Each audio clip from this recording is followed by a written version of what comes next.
तो चलिए हम लोग चाल और वेग पढ़ रहे थे, यही ना, स्पीड एंड वेलोसिटी। तो देखा जाए आपको कुछ पार्ट हो चुका था, ठीक है। यहां से आप ध्यान दीजिएगा गति से, ठीक ना। आपको बता चुके थे गति कितने प्रकार के होंगे, 2 प्रकार के, एक क्षैतिज एक उद्धरण, यही तो बताए थे। ध्यान समझिएगा, यहां से एक बार रिकॉल रिवीजन हो जाए आप लोग का।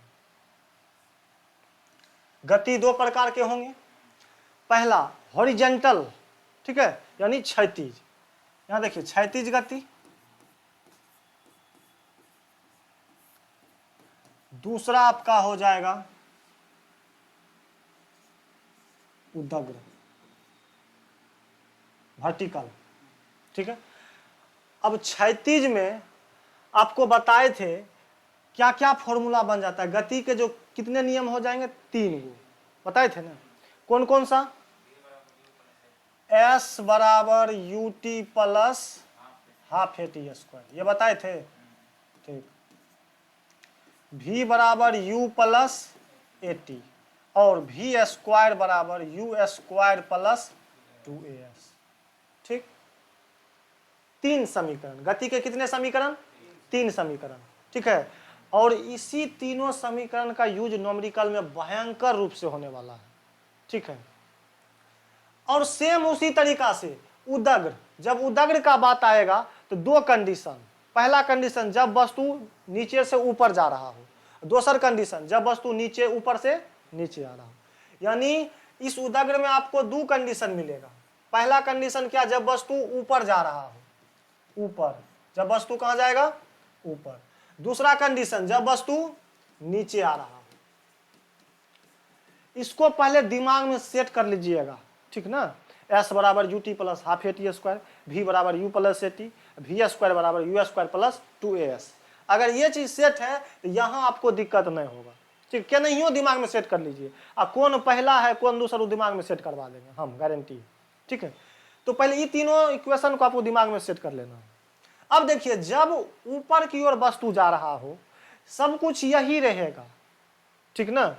बस होगा क्या, जहां जहां आपका ए है वो बन जाएगा जी, ग्रेविटेशनल कांस्टेंट, ठीक है। बात समझे, गुरुत्वीय त्वरण हो जाएगा। ये त्वरण है, ऊपर जाएगा तो या ऊपर जाएगा या वस्तु नीचे आएगा तो एक जगह पर क्या हो जाएगा, जी, ठीक। और जब ऊपर जाता है वस्तु, जब ऊपर वस्तु जाएगा तो स्मॉल जी का मान क्या हो जाएगा, माइनस हो जाएगा। यानी जब वस्तु ऊपर जाएगा तो स्मॉल जी का मान माइनस, और जब वस्तु नीचे आएगा तब स्मॉल जी का मान प्लस, स्मॉल जी का मान प्लस हो जाएगा, ठीक है। बस इतना को अगर बात दिमाग में रखिएगा, इक्वेशन पर ऊपर नीचे कहीं आपको स्पेशल रटने का जरूरत नहीं पड़ेगा। अब इस कंफ्यूजन को भी दूर करवाए थे ना।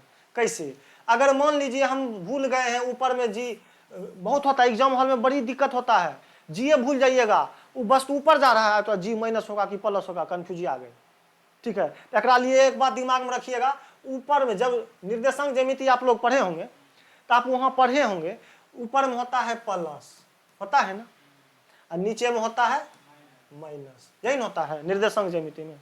इधर भी जाइएगा तो इधर प्लस, फिर इधर आइएगा तो माइनस। लेकिन हमको 2 कंडीशन पढ़ना, ऊपर नीचे। क्षैतिज में कोई परिवर्तन नहीं, क्षैतिज में तो नहीं हो, ठीक है। अब देखिए जब ऊपर जाते हैं तो प्लस होता है तो जी का मान इसी का उल्टा हो जाएगा, जी का मान क्या हो जाएगा, उल्टा। अब याद रहेगा ना, जी हमेशा जो कंडीशन होता है रियल में निर्देशांक ज्यामिति में उसी का अपोजिट हो जाता है, उल्टा हो जाता है, ये बताए थे।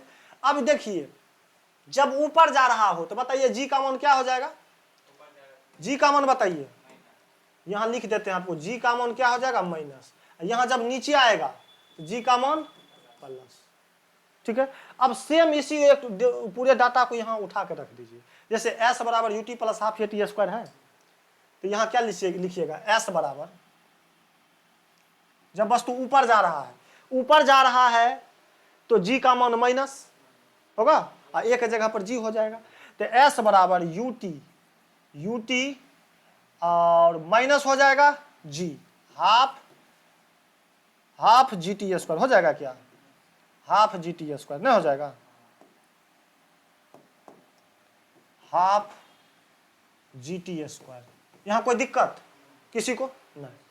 अब देखिए फिर उसी तरीका से जब नीचे आएंगे v बराबर u प्लस ए टी, यही ना है, तो बताइए क्या हो जाएगा, v बराबर बोलिए, हाँ u प्लस ए टी ना है, क्या होगा u माइनस ए टी की जी टी, एक जगह पर g हो जाएगा, कोई दिक्कत हो नहीं।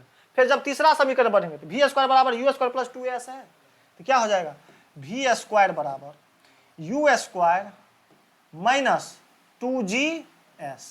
तो इसको स्पेशल से याद नहीं रखना है, एक दिमाग में फिट कर लेना, जब हमको इस चीज का जरूरत पड़ेगा उस वक्त हम यही तीनों को याद रखना मुख्य रूप से, ठीक है, स्पेशल में इसको याद नहीं रखना है, लेकिन इसका इस्तेमाल बहुत भयंकर रूप से पड़ने वाला है, ठीक है, इसका इसका इसका सबका, ठीक ना। चलिए अब ठीक उसी तरीका से जब वस्तु कहां जाएगा, नीचे की ओर जाएगा, जब वस्तु कहां जाएगा, नीचे की ओर जाएगा, ठीक है, तब क्या होगा एक बार देख लीजिए। तो सेम इसी कंडीशन को यहां उठा के रख देते हैं, ठीक, सिर्फ ध्यान ये रखना है जी में क्या होगा, प्लस होगा कि माइनस होगा। जब वस्तु नीचे आएगा तो नीचे में जी का मान क्या हो जाता है, प्लस, नीचे में जी का मान प्लस। तो बताइए एस बराबर क्या हो जाएगा, UT plus half A T square है, तो जी का मान प्लस है, तो प्लस माइनस में चेंजिंग नहीं होगा। एस बराबर UT plus half G T square, half G T square, कोई दिक्कत हो, UT plus half G T square, यहाँ कट रहा है ना, अच्छा ठीक, आप लोग को दिख रहा है ना, ठीक, दूसरा पेज ले लेते हैं।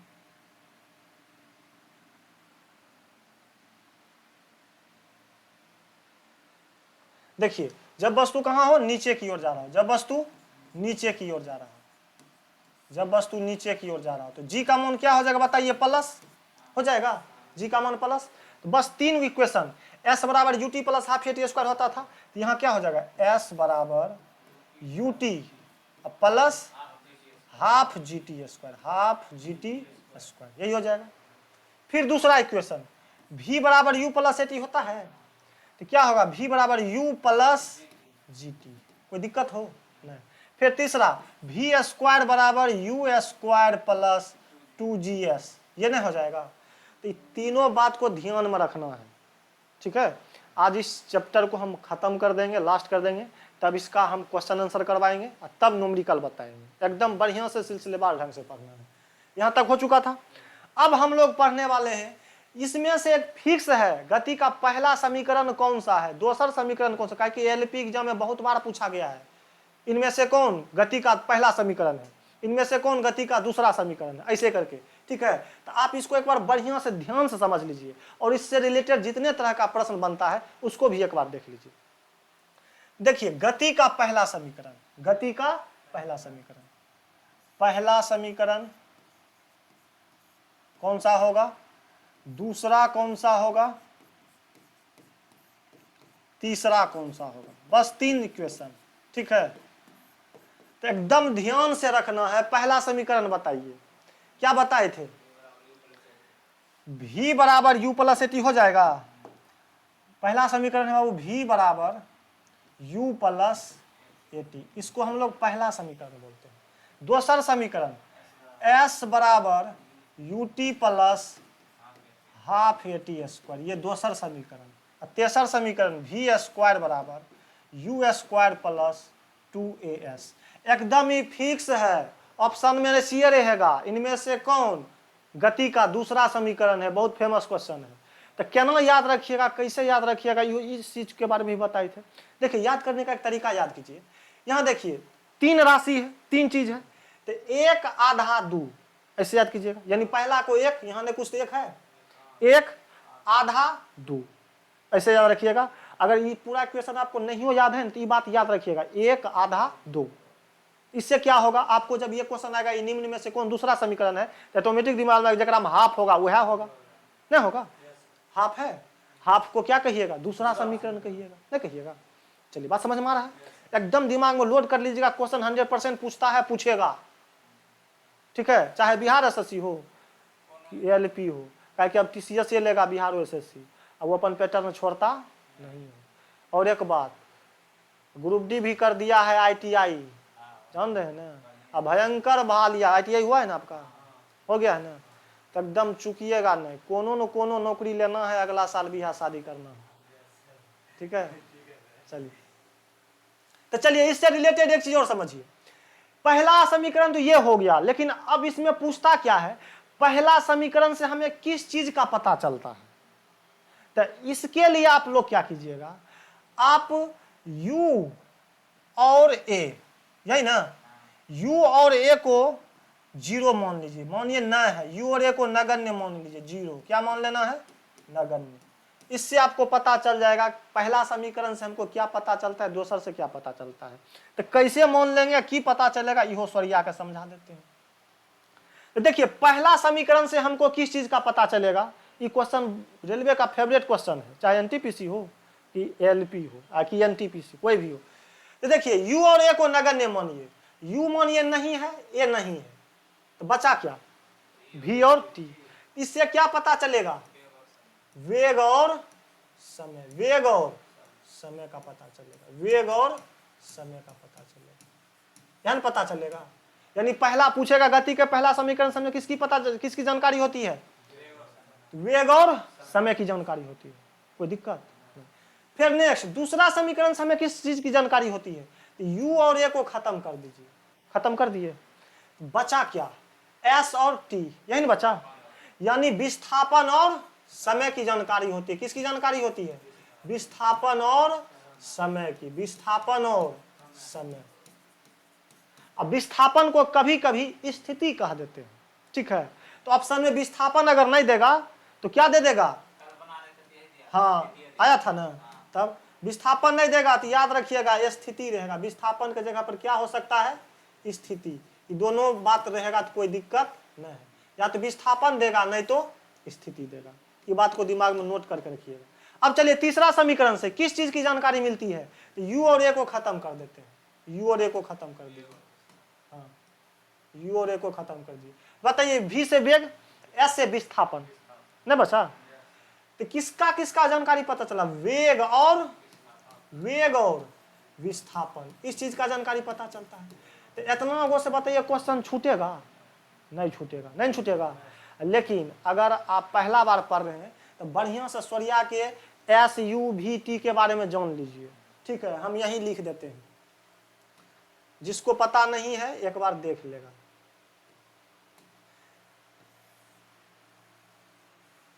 ठीक ना, कटा भी,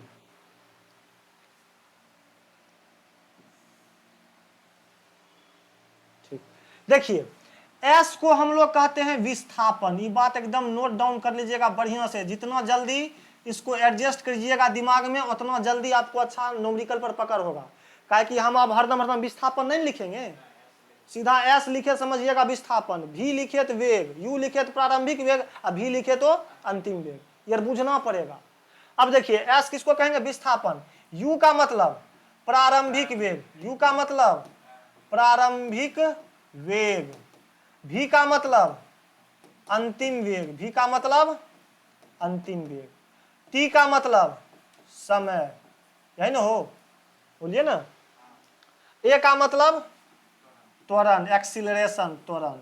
तो इतना को बात आप लोग बढ़िया से दिमाग में एडजस्ट कीजिएगा, क्योंकि कल के बाद जो क्लास होगा न्यूमेरिकल का होगा, और न्यूमेरिकल का क्लास तभी कीजिएगा जब आप सब इस सब को मतलब याद दिमाग में एडजस्ट कर लिए होंगे, नहीं तो दिमाग से बाहर हो जाएगा, ठीक है।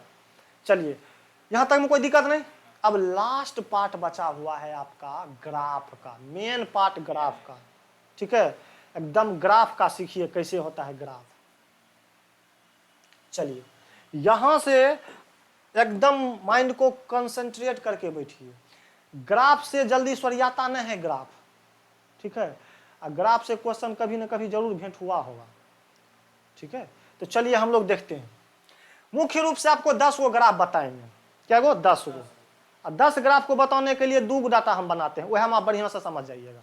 देखिए पहला ग्राफ, दूसरा ग्राफ, दोनों को यही समझा देते हैं, कटा नहीं ना।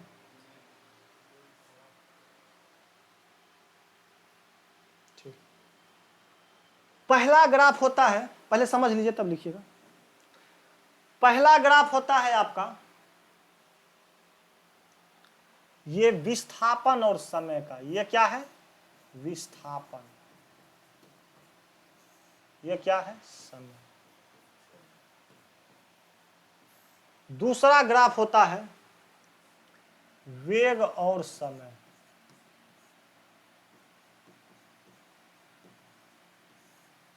ठीक, पहला ग्राफ विस्थापन समय, दूसरा ग्राफ वेग समय। कोई दिक्कत नहीं ना? अब पहला क्वेश्चन यह पूछ देगा विस्थापन और समय के बीच का ग्राफ क्या बताता है? तो दिमाग लगाइए, विस्थापन बटा समय किसका फॉर्मूला होता है? विस्थापन बटा समय। तो आप वेग बराबर फॉर्मूला क्या पढ़े हैं? पढ़े हैं? विस्थापन बटा समय नहीं होता है? विस्थापन बटा समय होता है। एकदम ये बात को दिमाग में बैठा लीजिए। वेग बराबर विस्थापन बटा समय, यानी विस्थापन और समय के बीच का ग्राफ हमें किस चीज का जानकारी देगा? वेग का। ठीक है, बात भूलिएगा नहीं ना? पहला क्वेश्चन यह है विस्थापन और समय का जो ग्राफ होगा किस चीज का जानकारी देगा? वेग का। विस्थापन समय ग्राफ किस चीज को प्रदर्शित करता है? वेग को प्रदर्शित करता है। अगर कभी भूलिएगा तो धाए विस्थापन बटे समय क्या होता है? वेग। वेग बराबर डिस्प्लेसमेंट बाय टाइम होता है ना? सेम उसी तरीका से वेग समय पूछेगा, वेग समय ग्राफ समय किस चीज की जानकारी मिलती है? वेग में परिवर्तन की दर को त्वरण। यहां किस चीज का जानकारी मिलेगा? त्वरण का। यहां किस चीज का जानकारी मिलेगा? त्वरण का। क्यों मिलेगा? तो याद कीजिए, त्वरण कहते किसको हैं? वेग में परिवर्तन की दर, यानी वेग बटे समय। यह न हुआ, देखिए सर, मेन में वेग में परिवर्तन की दर यानी वेग बटा समय हुआ कि नहीं हुआ? परिवर्तन किस में? वेग में नहीं हुआ, अब बटा में समय। तो वेग में परिवर्तन, वेग बटा समय, किस चीज का जानकारी मिलेगा? त्वरण का। ये बात भूलिएगा नहीं ना, ताकि पहले क्वेश्चन यह दूगो है। ठीक है, यानी विस्थापन और समय का ग्राफ हमें किस चीज का प्राप्त हो? वेग। और वेग और समय त्वरण, भूलना नहीं है। अब मेन मुद्दा पर आते हैं, इस ग्राफ के मेन मुद्दा पे। चलिए ध्यान से समझिए। ऐसा रहेगा ग्राफ तो क्या होगा? ऐसा रहेगा तो क्या होगा? ऐसा रहेगा तो क्या होगा? ऐसा रहेगा तो क्या होगा? ऐसा रहेगा तो क्या होगा? इसको थोड़ा सीधा कर देते हैं।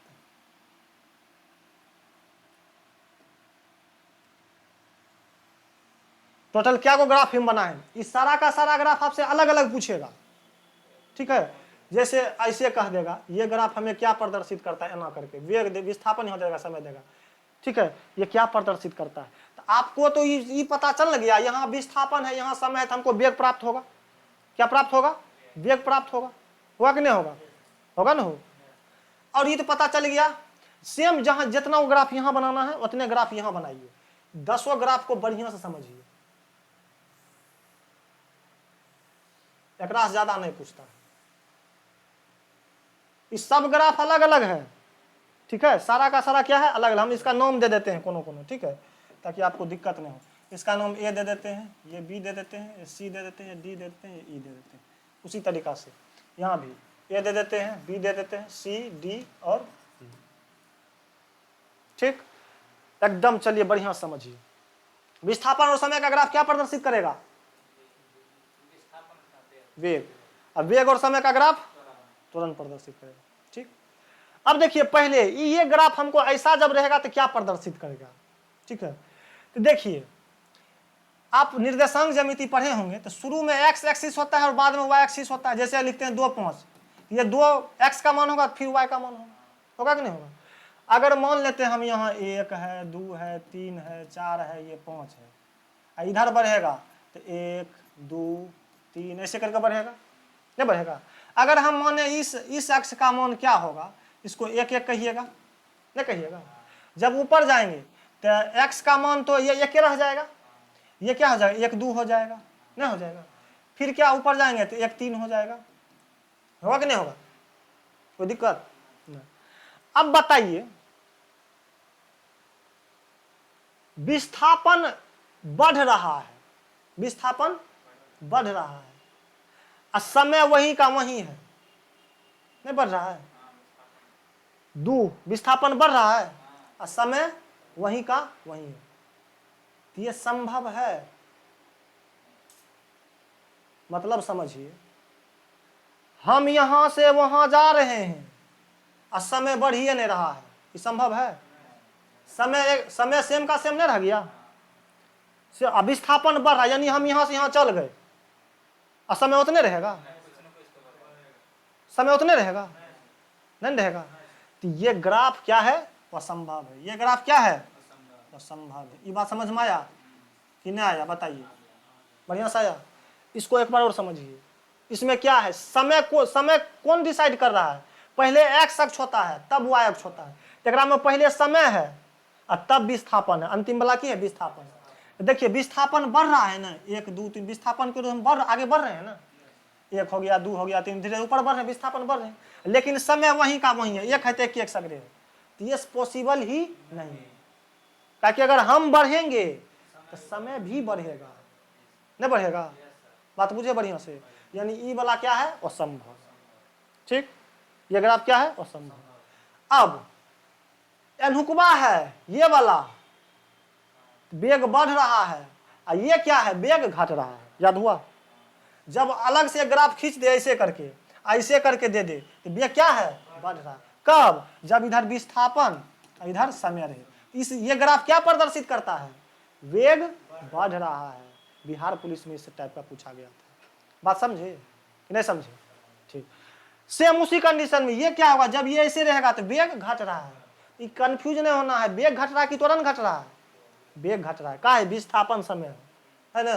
तो ये वाला असंभव, ये वेग बढ़ रहा है, ये वेग घट रहा है, कोई दिक्कत नहीं।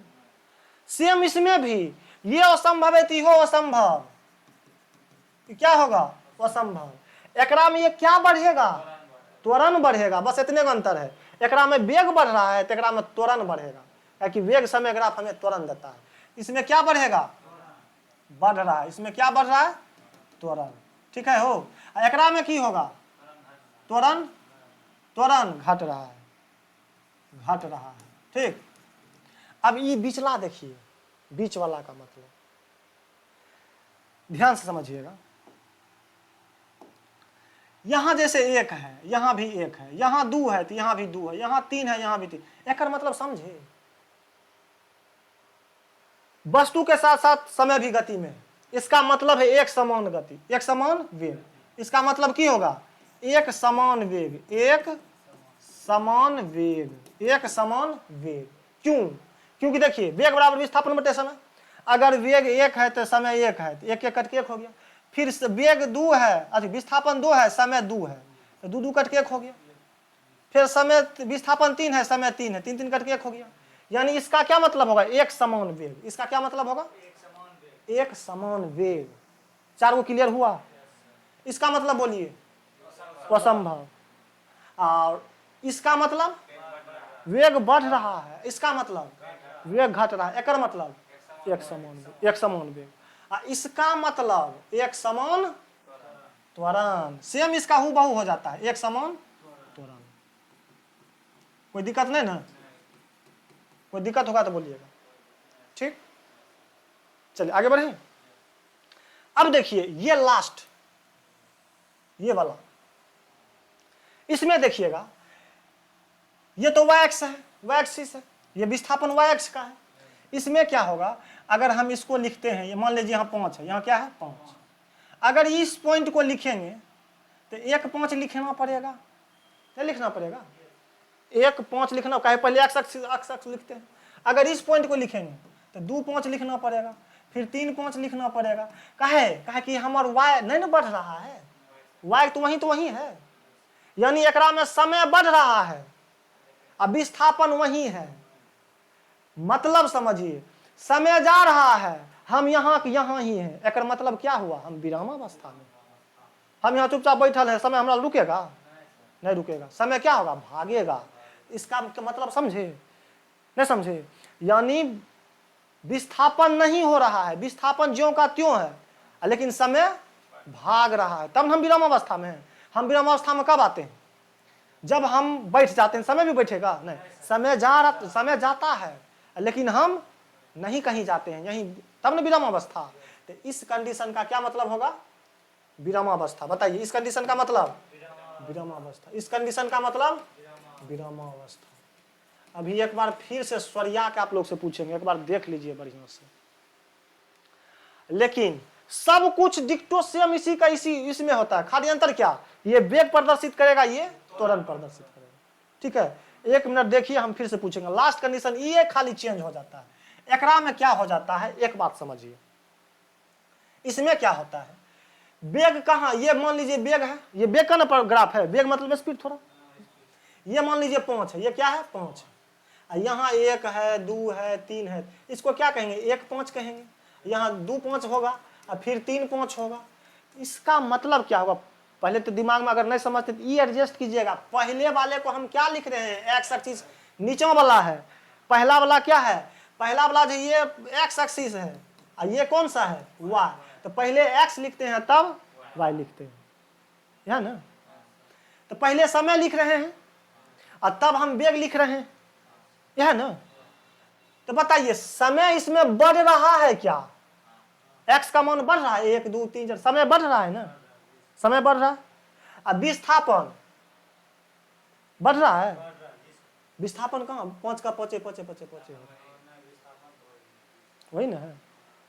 एकर मतलब होगा एक समान वेग। इसका बस ये दिमाग में ज्यादा लोड नहीं लीजिए। एकर मतलब है एक समान वेग हो जाएगा। एक समान क्या होगा? वेग हो जाएगा। काहे हो जाएगा वो समझा दें। एक समान वेग काहे होगा? वेग पहले जितना था उतने न है, न है? देखिए, ये वेग का ना ग्राफ है। अब पहले वेग कहता था 5, अभी था 5, फिर 5, फिर 5, लेकिन समय बढ़ रहा है, यानी समय जा रहा है लेकिन वेग बढ़ रहा है क्या? वेग नहीं बढ़ रहा है। इसीलिए इसको क्या कहेंगे? एक समान वेग। एक समान वेग, बस इतने कंफ्यूजन है। ठीक है, इसको आप बढ़िया से लिख लीजिए, तब अभी पूछते हैं आपसे। अलग अलग फिर से बना दें? चलिए जल्दी कीजिए।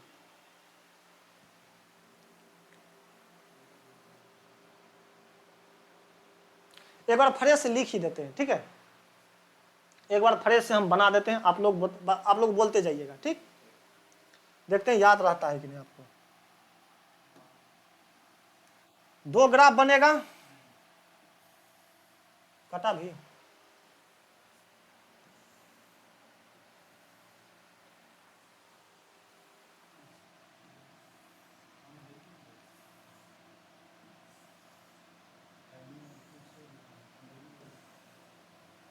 लेकिन देखिए, अभी हम सब मिला के ग्राफ आपको दे दिए, लेकिन जब पूछेगा तो एक एक गो पूछेगा, ठीक है? तो आपको उस टाइम समझना पड़ेगा।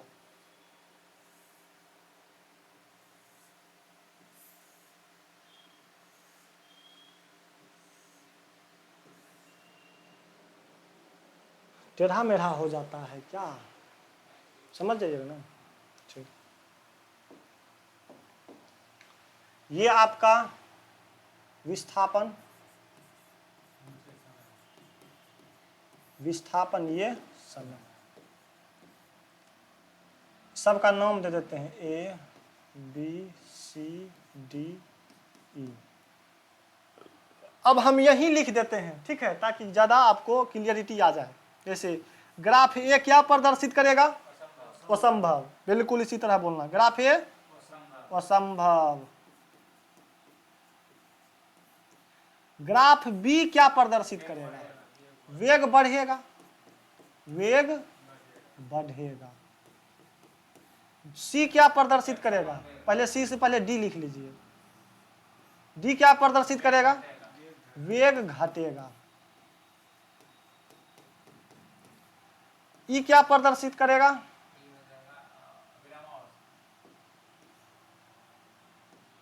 डी लिख लिए, सी भी लिखिए लीजिए। सी क्या प्रदर्शित करेगा? एक समान वेग, एक समान वेग, ठीक है? और लास्ट ई क्या प्रदर्शित करेगा?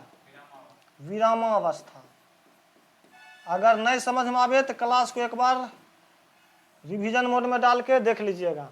कहा कि बस कंफ्यूजन किस में होगा, इसी में। देखिए 4 गो तो क्लियर हो गया, ये असंभव, ये वेग बढ़ेगा, ये वेग घटेगा, ये वेग एक समान होगा, बस ये प्रदर्शित करेगा विरामावस्था, ये प्रदर्शित करेगा विरामावस्था।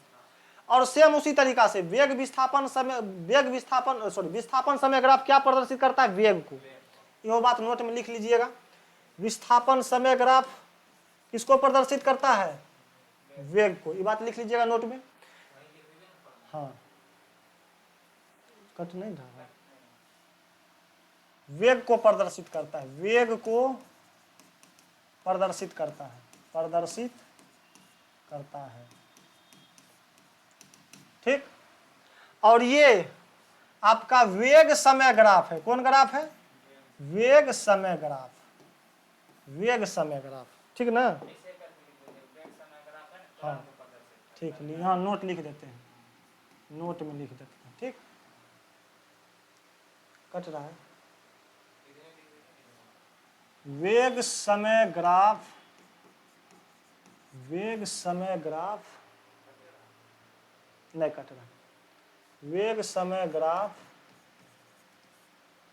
त्वरण को प्रदर्शित करता है, त्वरण को प्रदर्शित करता है, वेग समय ग्राफ त्वरण को प्रदर्शित करता है। चलिए कोई बात नहीं। अब बताइए ठीक उसी तरीका से ये असंभव हो जाएगा, इसका नाम दे देते हैं A B C D E. एक ये ग्राफ है, क्या होगा, असंभव। हाँ। ग्राफ बी मतलब त्वरण बढ़ेगा, क्या बढ़ेगा, त्वरण बढ़ेगा। अब ये सी ले लेते हैं, इसमें त्वरण एक समान होगा, त्वरण एक समान होगा। डी में त्वरण घटेगा, ई में बस इसको उठा के रख देना है, ये वाला, ठीक है। एक समान वेग, ये वाला एक समान वेग को प्रदर्शित करेगा, एक समान वेग। नहीं तो इसको हम स्पेशल लिखिए देते हैं, काहे कि यही आदमी भूलता है, समझे।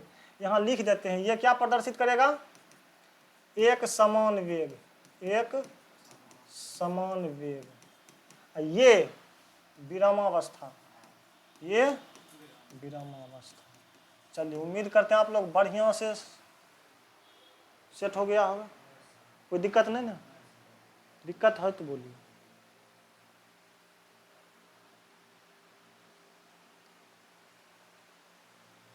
तो क्लास को यहीं आज के लिए रोक दिया जाता है कि ये चैप्टर समाप्त हो गया, ठीक है। चैप्टर समाप्ति की घोषणा। अब इसके बाद इसका हम क्वेश्चन आंसर करवाएंगे, खाली थ्योरी पढ़ के क्वेश्चन आपसे सारा क्वेश्चन नहीं बनेगा, याद रखिएगा, ठीक है। तो कल हम क्वेश्चन आंसर करवाएंगे, तब उसके बाद न्यूमेरिकल करवाएंगे, बात समझ गए, ठीक है। तो मिलते हैं कल के क्लास में, और रिवीजन कर लीजिएगा, नहीं तो बनेगा नहीं फिर।